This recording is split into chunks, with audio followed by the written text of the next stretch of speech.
নমস্কার। ভারতবর্ষকে বলা হয় ল্যান্ড অফ স্পাইসেস। 2022-এর রিপোর্ট অনুযায়ী সারা বিশ্বে ভারতের স্পাইস মার্কেটের রেভিনিউ ছিল 87,000 কোটি টাকা। 2030 পর্যন্ত যার লক্ষ্য হল 2 লক্ষ কোটি টাকার। ইন্ডিয়া স্পাইস এক্সপোর্টের রিপোর্ট অনুযায়ী 2020-21 ফাইন্যান্সিয়াল ইয়ারে ভারতবর্ষ থেকে মশলা রপ্তানি হয়েছে প্রায় $4 বিলিয়ন এবং 2022-23-এর রিপোর্ট অনুযায়ী ভারতবর্ষ থেকে প্রায় 14,04,357 মেট্রিক টনের মশলা রপ্তানি করা হয়েছে, যার মার্কেট ভ্যালু হল 31,761 কোটি টাকা। অর্থাৎ বুঝতেই পারছেন সারা বিশ্বের স্পাইস মার্কেটের ওপর ভারতবর্ষের একটি 1/3 অধিকার রয়েছে।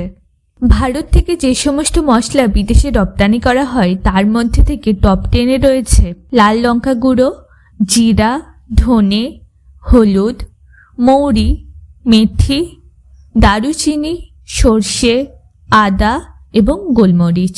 এবং যে সমস্ত ব্র্যান্ডের মশলা বিদেশে রপ্তানি করা হয় তার মধ্যে থেকে উল্লেখযোগ্য হল MDH, Everest, Patanjali, catch, Adani spices ইত্যাদি ইত্যাদি। কিন্তু আমি যদি বলি এই সমস্ত ব্র্যান্ড এরা প্যাকেটে করে মশলা বিক্রি না করে বিক্রি করছে ক্যান্সার, তাহলে কি আপনি খুব অবাক হবেন? হ্যাঁ, ঠিকই শুনেছেন, ক্যান্সার। আমার কথা বিশ্বাস হচ্ছে না? চলুন একটা রিপোর্ট দেখাই আপনাদের। ঘটনাটি ঘটেছে চায়নার হংকংয়ে। হংকংয়ের সেন্টার ফর ফুড সেফটি সিম সা সুই অঞ্চলে 3টি রিটেল আউটলেটস থেকে MDH গ্রুপের 3 রকমের মশলা কালেক্ট করে এবং রুটিন ফুড সার্ভিলেন্সের আন্ডারে টেস্টিংয়ের জন্য পাঠিয়ে দেয়। এপ্রিলের 5 তারিখ তাদের রিপোর্ট সামনে আসে এবং জানা যায় MDH গ্রুপের মাদ্রাস কারি পাউডার, সাম্বার মশলা পাউডার এবং কারি পাউডার এই 3 রকমের মশলাতে group 1 carcinogenic element ethylene oxide পাওয়া গিয়েছে। এবং পরবর্তীকালে শুধুমাত্র MDH এর মশলাতে না, এভারেস্টের ফিশ কারি মশলাতেও এই এলিমেন্টের ট্রেস পাওয়া গিয়েছে। এখন আপনাদের মনে 2 রকমের প্রশ্ন জাগতে পারে, গ্রুপ 1 কার্সিনোজেনিক এলিমেন্টস কি এবং দ্বিতীয়টি হলো ইথিলিন অক্সাইড কি এবং এর সাথে আমাদের মশলার কেমনভাবে সম্পর্ক রয়েছে।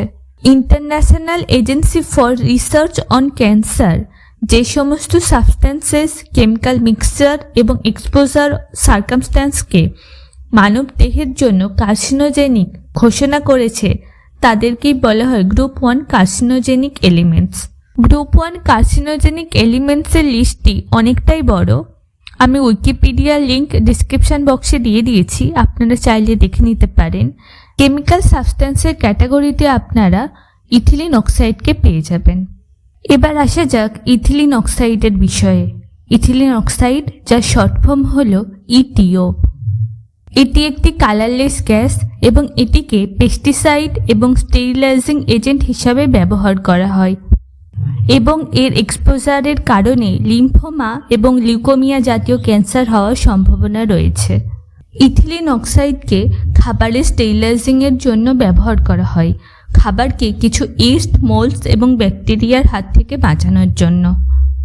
ETO দ্বারা খাবারকে স্টেরিলাইজিং করার একটি গুরুত্বপূর্ণ স্টেপ হল এরেটেড করা, যেখানে খাবারকে ETO দ্বারা স্টেরিলাইজিং করার পরে খাবার থেকে ETOকে গ্যাস হিসাবে আবার বার করে নেওয়া হয়।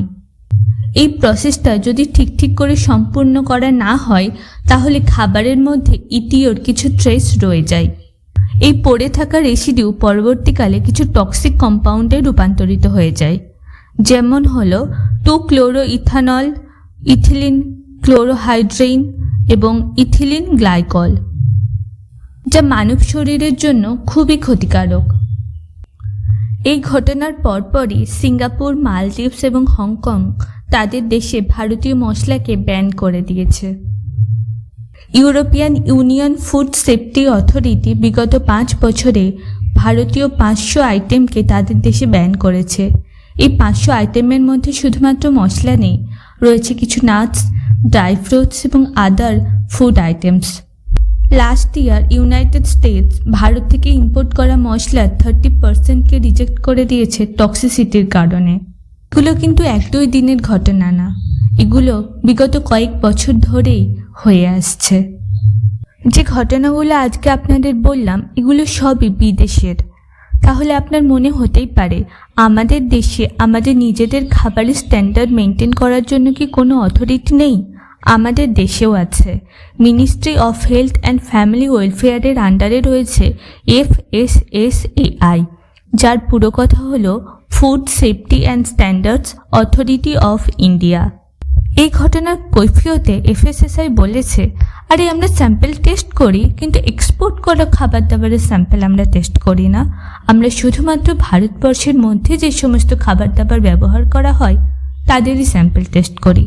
যেমন বিগত 20-21 ফাইন্যান্সিয়াল ইয়ারে আমরা স্যাম্পল টেস্ট করেছি 1,08,000, যা বিগত 23-24 ফাইন্যান্সিয়াল ইয়ারে আমরা স্যাম্পল টেস্ট করেছি 4,50,000।